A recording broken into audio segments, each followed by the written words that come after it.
উদ্যমের চরম পরিণতি ঘটে যখন উদ্যমী মানুষ কোনো কাজে উদ্যত হয়। আজ আমরা একটি গল্প নিবেদন করছি। গল্পের নাম নাগপাশ। রচনা আশুতোষ কবিরাজ। প্রধান চরিত্রে গল্পের কথক সাদ্দাম হোসেন, জাভেদ খান এবং অদৃশ্য রমণী। গল্প পাঠ ও গল্পের সূত্রধর শুভম, মানে আমি। শুরু হচ্ছে নাগপাশ। আমার মন কল্পনাপ্রবণ নয়, তবু যখন বিজ্ঞানের আবিষ্কারগুলি কল্পনা থেকে পরে বাস্তবে রূপ পেয়েছে শুনি, তখন একটু জোর করে নিজেকে কল্পনায় সমুদ্র স্রোতে গা ভাসিয়ে দিই।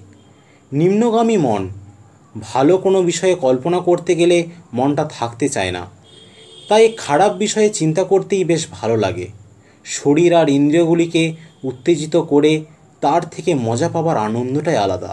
প্রসঙ্গত বলে রাখি, মজা আর আনন্দের একটা পার্থক্য রয়েছে। মজার থেকে আনন্দটাকেই আমি বেশি ভালোবাসি। ভাত খেয়ে শরীরের বক্ষদেশ তথা অঙ্কীয় দিকখানিকে বিছানার সাথে স্পর্শ করিয়ে মাথায় বালিশ দিয়ে কল্পনা করবার শক্তি দিয়ে সময় কাটাচ্ছি, অর্থাৎ আকাশ পাতাল চিন্তা করছি। আমার সর্বনাশী অর্থাৎ গার্লফ্রেন্ড গতকাল রাত্রে সারা রাত পড়াশোনা করে দুপুরে ঘুম দিচ্ছে, তাই কোনো ফোন বাজবার আশঙ্কা নেই। ওকে আমি সর্বনাশী বলেই ডাকি। হলিউড বা হিন্দি ভূতের সিনেমায় ছ্যাপলামো না থাকলে বেশ জমে না। সেরকম আমার অতি প্রিয় লেখক পরিচালক শ্রদ্ধেয় সত্যজিৎ রায়ের ছ্যাপলামোহীন শুষ্ক ভূতের গল্প মাঝে মাঝে বিরক্ত লাগে। তার থেকে মনোজ সেনের অতিপ্রাকৃতিক গল্পের মধ্যে ইন্দ্রিয় উদ্দীপক বাক্যাদি শুনে মনটা শিহরিত হয়, তাই আমার কল্পনায় শিহরণ থাকা স্বাভাবিক। কলেজের চক ডাস্টার কোনো স্যারের একান্ত অনুগত ছাত্র হয়ে আর বেঁচে থাকা যায় না। চলে যায় কাজের খোঁজে। মুর্শিদাবাদ জেলার এক মুসলমান পাড়ার একাধারে একটা হিন্দু মন্দির ছিল। সেই মন্দিরের পাশে একটা পোড়ো বাড়ি। এখানেই আমায় থাকতে হবে। বাবা মার অবাধ্য ছেলে আমি।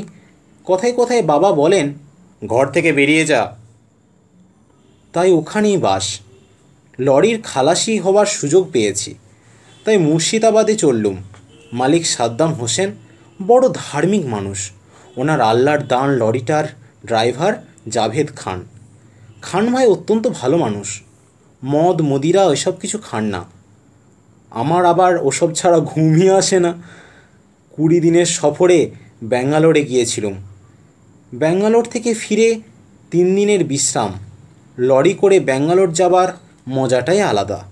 ধাবায় রুটি আর মদ, সঙ্গে কড়া মশলার চিকেন চাট, জিভে জল আসে। যাক, 3টে দিন শরীরটা বেশ চাঙ্গা হবে। 4র্থ দিন যাব উত্তরপ্রদেশ। 50 বস্তা সর্ষে পৌঁছে দিতে হবে। হোসেন সাহেব বললেন, 3টে দিন তুই এখানেই থাক, আমার ঘরে। কোনো অসুবিধা হবে না। তোদের শ্রীকৃষ্ণের মূর্তি আছে আমার ঘরে। হিন্দুদের আমি খুব সম্মান করি। হিন্দুদের শ্রদ্ধা করলেও আমার চরিত্রে যে অবগুণ আছে, তাতে হোসেন সাহেবের হিন্দু ভক্তি একেবারেই উঠে যাবে, এটা আমি জানি।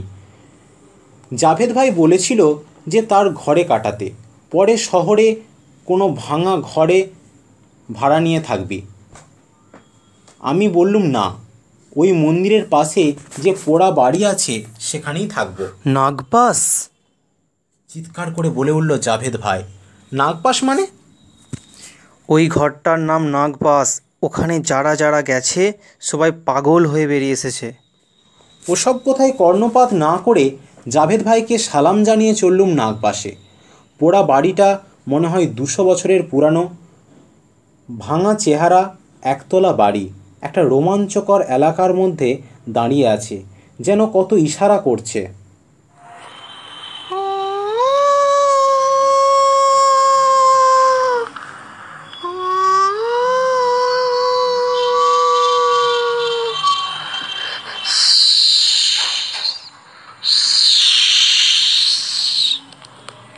ডাকছে, আয় আয়। মেয়ে মানুষের মতো খিলখিল করে হাসছে। ভেতরে ঢোকা মাত্র স্যাঁতস্যাঁতে একটা ভ্যাপসা গন্ধ তো ছাড়বেই, এমনটা ভাবছি। একটা ছোট্ট বারান্দা, ভাঙা ভাঙা ইট দিয়ে তৈরি। গুল্ম বৃক্ষেরা অনেক শান্তিতে ওখানে বসবাস করছে বহুকাল ধরে। মাঝে মাঝে সাপ ইঁদুরের গর্ত। গ্রীষ্মকালের দিন ঝিঁঝির ডাকে চারিদিকে কানে তালা ঝোলাবার অপেক্ষা।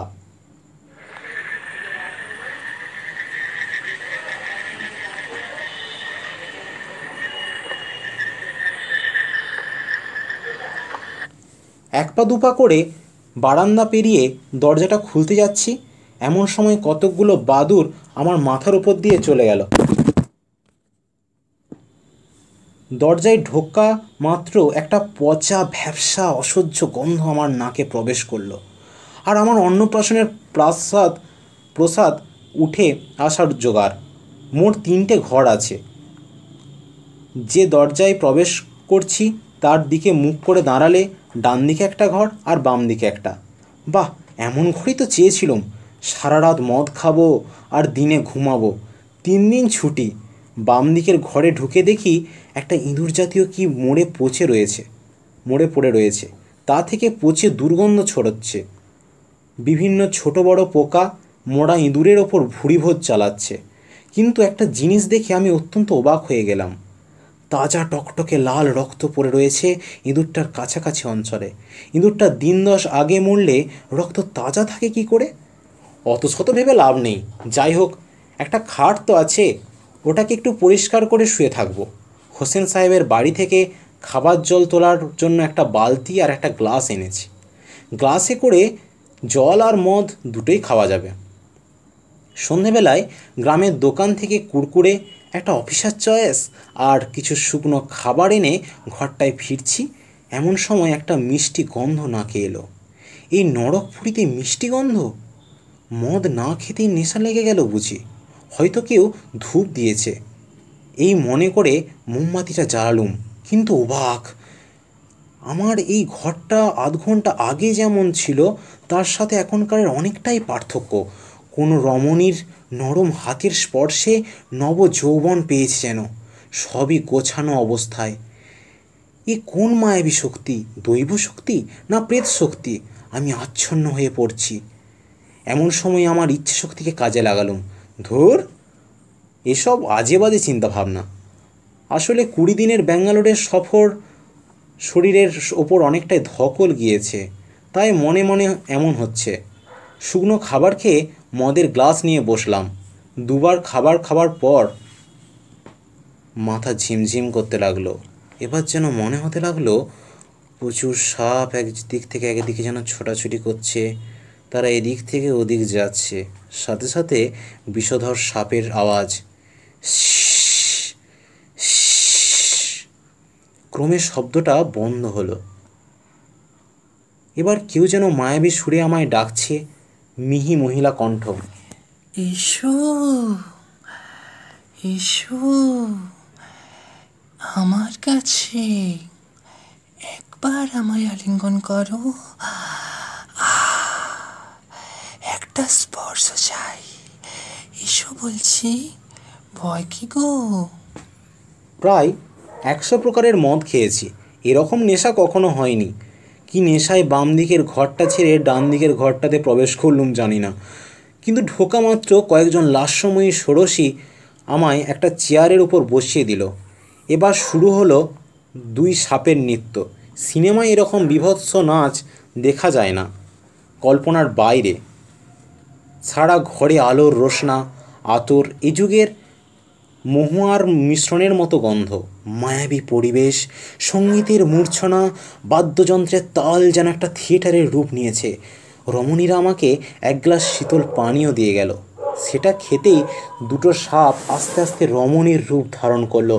এরূপ রূপবতী কেউ হতেই পারে না। তাদের উদ্দাম নৃত্য, উচ্ছৃঙ্খল আচরণ আমার মনের সামান্যতম স্বাভাবিক অবস্থাকে অস্বাভাবিক বদলে দিল। কোথায় আধ্যাত্মিকতা, কোথায় সংযম? আমার ওসব কিচ্ছু দরকার নেই। সমস্ত ইন্দ্রিয় একসাথে একটা কথাই বলতে লাগলো, যা, ওই পদ্মের পাপড়িগুলোকে কেটে কুটি কুটি করে দে। মন, মস্তিষ্ক, হৃদয় সবই যেন ছুটি নিয়েছে। এখানে সামাজিকতা বলে কিচ্ছু নেই। আছে অসামাজিকতা, সংযম নেই, আছে অসভ্যতা, ভালোবাসা নেই, আছে কামনা। শরীরটা যেন জ্বলে যাচ্ছে। চেয়ারে বসে ছটপট করছি, কিন্তু কোনো মতেই উঠতে পারছি না।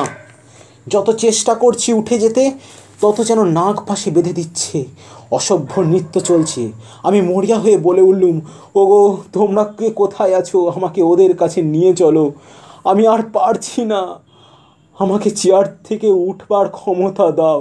আমি ওই সহস্র দলের কামনার আগুনে জ্বালিয়ে পুড়িয়ে শেষ করে দিতে চাই। ছিঁড়ে দেব, পুড়িয়ে দেব। একবার তোমরা আমাকে কাছে নিয়ে এসো।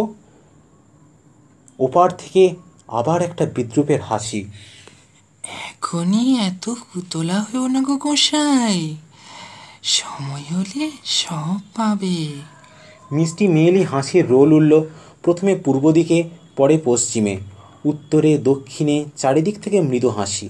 সমস্ত ঘরটা আমাকে ভালোবাসতে চাই। আমি এমনই এক হতভাগা যে ভালোবাসতে পারছি না। এবার দুই রমণীর নৃত্য থামল। একজন কোমর দুলিয়ে নূপুরের রুনুঝুনু আওয়াজ তুলে আমার মাথায় একটা গদগদ কণ্ঠে বলল হাত রেখে, যাও এবার গোসাই, ঘুমাও গি, কাল আবার হবে।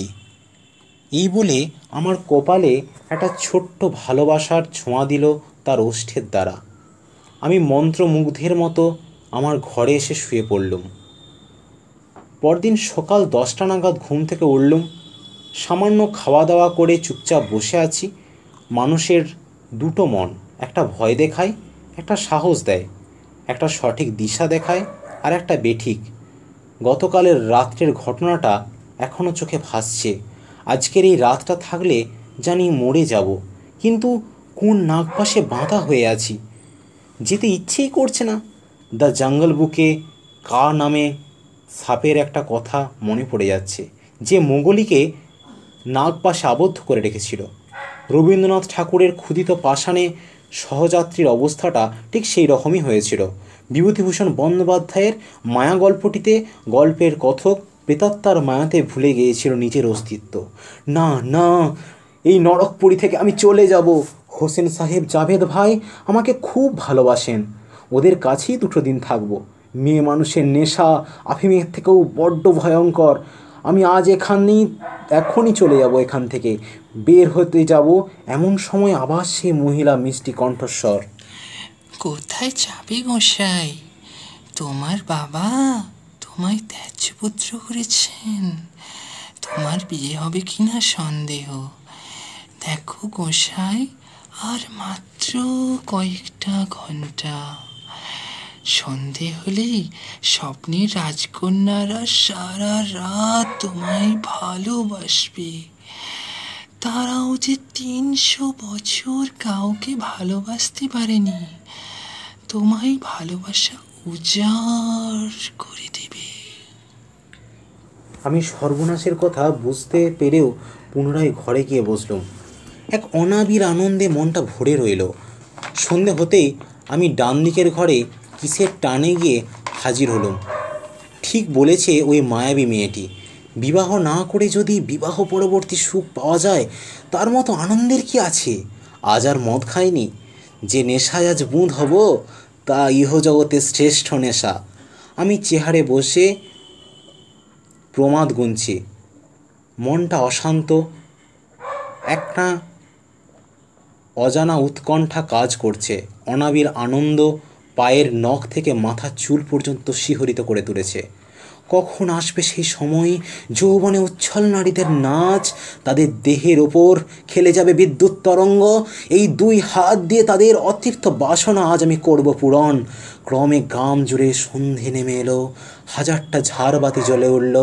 নাগপাশ আমাকে জড়িয়ে ধরল। সাপেরা ফিরে এলো। তাদের নাচ শুরু হলো। আমার খিদে পেয়েছিল। সেই অদেখা রমণী বলে উঠল, কি গোসাই, খিদে পেয়েছে? 2জন রমণী 1 গ্লাস ভর্তি পানীয় দিতে গেল। একটা সাপ পানীয়ের পাত্রে 1 চুমুক দিল না বিষ ঢেলে দিল সেটা জানি না। আমি মহানন্দে অমৃত পান করলুম। ওই পানীয় গ্রহণ করার পর সাপ দুটি পুনরায় আবার রমণীতে পরিণত হয়ে গেল। তারা হাতছানি দিয়ে ডাকছে, এসো এসো, আমাদের গ্রহণ করো। কি গো, আমাদের বুঝি পছন্দ নয়? এই বলে খিলখিল হাসলো দুজন। গতকালের মতো আজও আমাকে নাগপাশে বেঁধে রেখেছে কে? আমার শরীর মন একসাথে চাইছে মিলিত হতে। আরব্য রজনের মিলন অসভ্য, আর পারছি না। বললুম, আমায় মুক্ত করো হে প্রভু, হে মৃত্যুদেব। তুমি আমায় একটা প্রার্থনা শোনো। আমাকে হয় এই নাগপাশ থেকে মুক্ত করো, নয়তো মেরে ফেলো। আমি আর সহ্য করতে পারছি না। এমন সময় মায়াবী রমণী বলে উঠল, মরবে কেন গোসাই?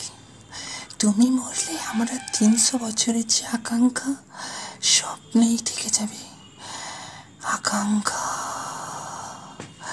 অরুন্ধতি, ওর নাগপাশ খুলে দাও তো।